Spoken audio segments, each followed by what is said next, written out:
She shared a post that read, "A man who can't handle a strong woman isn't a man." This came right after I told her I wasn't comfortable with her spending the weekend at her ex's place. I didn't argue. I just put her luggage outside. When she returned, she found an empty apartment and a note that said, "Strong enough to be on your own, right?"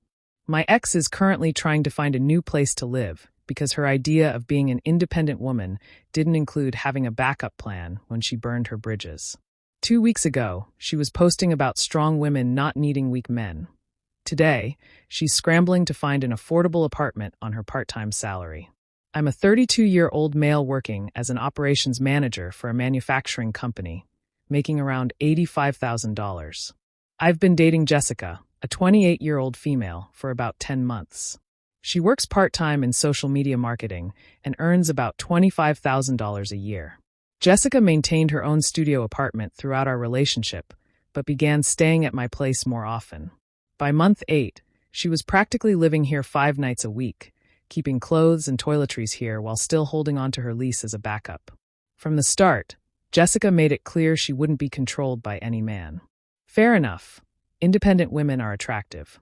However, there's a difference between independence and deliberately crossing boundaries to make a point. The warning signs began small. She'd make plans without telling me and then act like I was being possessive if I brought it up. If I asked basic questions about her evening out with male friends, she would say, "I don't need to report my every move to you." True, but basic communication isn't reporting. It's just common courtesy. About 3 months ago, her ex, Marcus, moved back to town. They had dated for 2 years in college, but stayed friends afterward.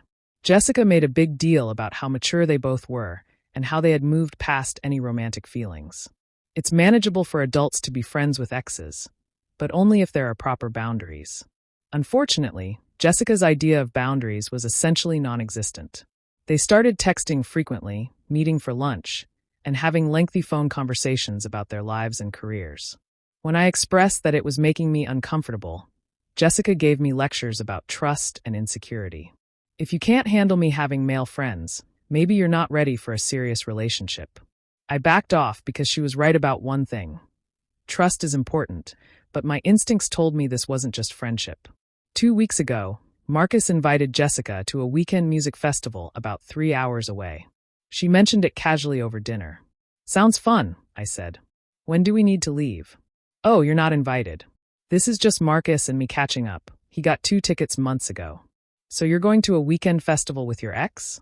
"I'm going with a friend. The fact that we used to date doesn't matter anymore." "Where are you staying?" "Marcus has a place up there. His family owns a cabin near the venue." So my girlfriend was planning to spend the weekend at her ex's family cabin for a romantic festival. Just the 2 of them. "Jessica, I'm not comfortable with this." That's when she exploded. "I knew it. I knew you'd try to control me. This is exactly the kind of insecure behavior that ruins relationships. Wanting my girlfriend not to spend romantic weekends with her ex isn't controlling. It's having standards. Call it what you want, but I'm not okay with it." "Well, too bad, because I'm going anyway. I won't let your insecurities dictate my life." "Then we have a problem." "No, you have a problem. I'm a strong, independent woman who doesn't need permission from her boyfriend to live her life." That night, she posted on Instagram, "A man who can't handle a strong woman isn't a man," along with empowerment quotes about not letting anyone dim your light. The post received dozens of likes and comments from her friends. "Yes, queen. Don't let him control you. You deserve better." I took a screenshot of the entire thing. The next morning, Jessica packed her overnight bag for the festival. "I hope you use this time to think about whether you want to be in a relationship with someone who trusts and respects you," she said. "I'll definitely be thinking about our relationship," she replied, kissing my cheek as if nothing was wrong. "I love you. Try not to be jealous while I'm gone." After she left, I spent that Friday reflecting on what she had said and done. The public post ridiculing me for having boundaries was the last straw. I texted her that evening, "When you get back Sunday, we need to talk about our relationship." She replied, "Fine, hopefully you'll have calmed down by then." Update 1, the decision. Saturday morning, I began making arrangements for Jessica's return. First, I gathered all her belongings from my apartment: clothes, makeup, books, toiletries. Everything she had gradually brought over. It wasn't much since she had her own place, but there was still a decent amount accumulated over the months. I packed everything carefully into boxes and bags, taking photos as I went to document that I was handling her property responsibly. Saturday afternoon, I drove to her studio apartment building and left everything neatly organized outside her door. She still had her keys and lease, so she had full access to her own place. Then I wrote a note. Jessica, you're absolutely right. Strong, independent women don't need men who can't handle their strength. I respect your independence and your right to make your own choices.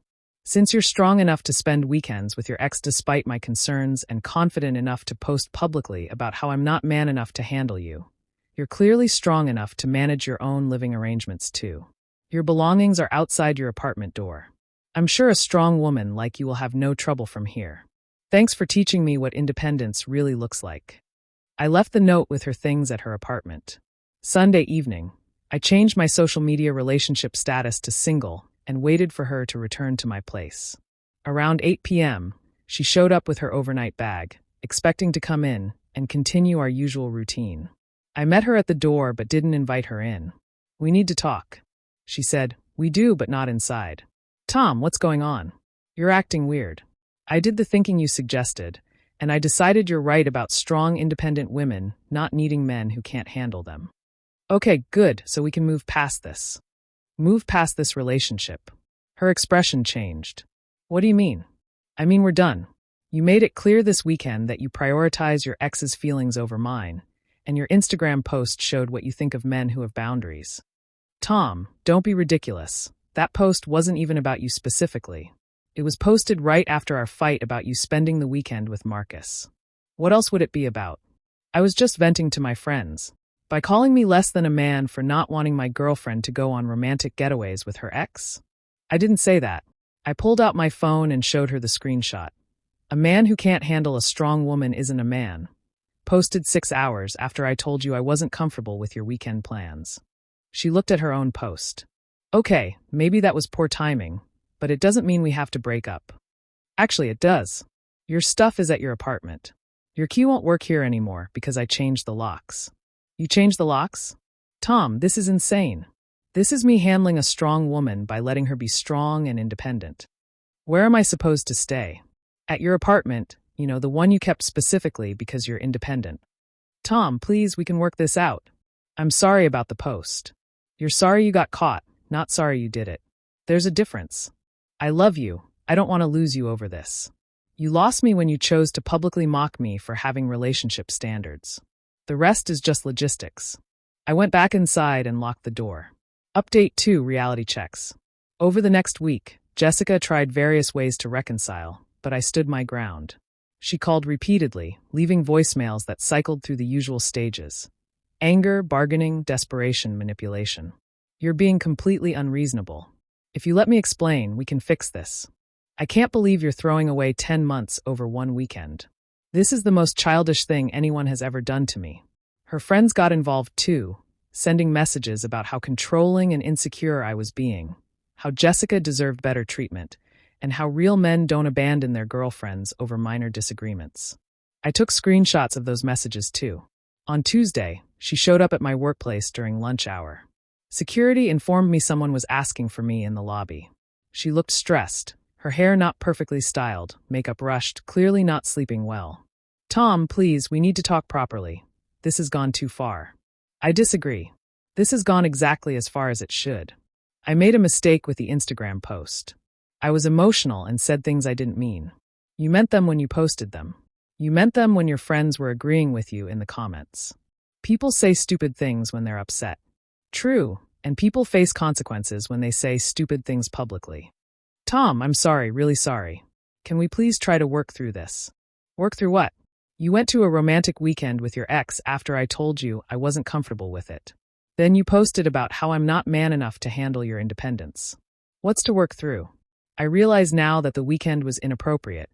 I should have respected your feelings. You realize that after you went anyway and posted about how weak I am for having boundaries. I was wrong. I'm admitting I was wrong. Great, you can be wrong and single. Tom, I can't afford my studio apartment on just my part-time salary. I was planning to give it up and move in with you officially. Good thing you kept it then. It shows you're more independent than you thought. I'm going to have to find roommates or move back with my parents. Sounds like something strong, independent women figure out themselves. She started crying. Please don't end 10 months over one stupid weekend. I'm not ending it over one weekend. I'm ending it over your complete disrespect for our relationship and your public mockery of my character. Security came over to check if everything was okay, and Jessica left after that. Final update. 6 weeks later, the aftermath unfolded just as you'd expect from someone who talks about independence, but doesn't truly practice it. Jessica couldn't afford her studio apartment on her part-time salary. She had been counting on eventually moving in with me to cut her housing costs. She tried finding roommates, but her credit wasn't great, and her income was too low for most people looking to share expenses. After 3 weeks, she had to break her lease and move back in with her parents in the suburbs. Real independent woman energy there. Her weekend with Marcus didn't lead anywhere either. Apparently, he was fine with a nostalgic festival weekend, but wasn't interested in actual relationship responsibilities. Most of her friend group gradually stopped commenting on her posts about the situation. It's easy to cheer someone on online, but harder to offer real support when they need it. Jessica made a few more attempts to reconcile during the first month, always with the same themes. She'd learned her lesson, she understood boundaries now, and she was ready to respect the relationship. The final attempt was last week when she called from her parents' house. Tom, I've had time to really think about everything. You were right about the weekend with Marcus. I should have listened to your concerns. I miss you, I miss us. Is there any chance we could try again? No, why not? I'm admitting I was wrong about everything. Because this wasn't about being right or wrong. It was about your character. You chose to disrespect our relationship and then publicly attacked my character for having standards. I was immature. I've grown since then. Good for you. Grow with someone else. Tom, please. I'm different now. I'm sure you are. Living with your parents at 28 probably changes your perspective on independence. That's not fair. Neither was posting about how I'm not man enough to handle strong women.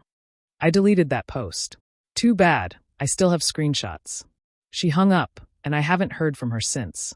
I started dating someone new recently, Amanda, who works full-time in accounting, has her own apartment, and handles her own finances. The difference is refreshing. When I told her about the Jessica situation, her response was perfect. Independence means being able to support yourself, not testing how much disrespect your partner will tolerate. The revenge wasn't complicated. It was just taking Jessica at her word about being strong and independent, then giving her the chance to prove it. She wanted to show that she didn't need permission to live her life. I demonstrated that she was right by completely removing myself from her life. Jessica thought she could enjoy the benefits of a relationship while publicly mocking her partner's boundaries whenever it suited her. Instead, she learned that relationships require mutual respect, not one-sided arrangements where one person gets stability while the other gets criticized. The Instagram post summed it all up. A man who can't handle a strong woman isn't a man. She was absolutely right. A real man respects a strong woman enough to let her handle her own consequences. It was a perfect lesson in what true independence looks like.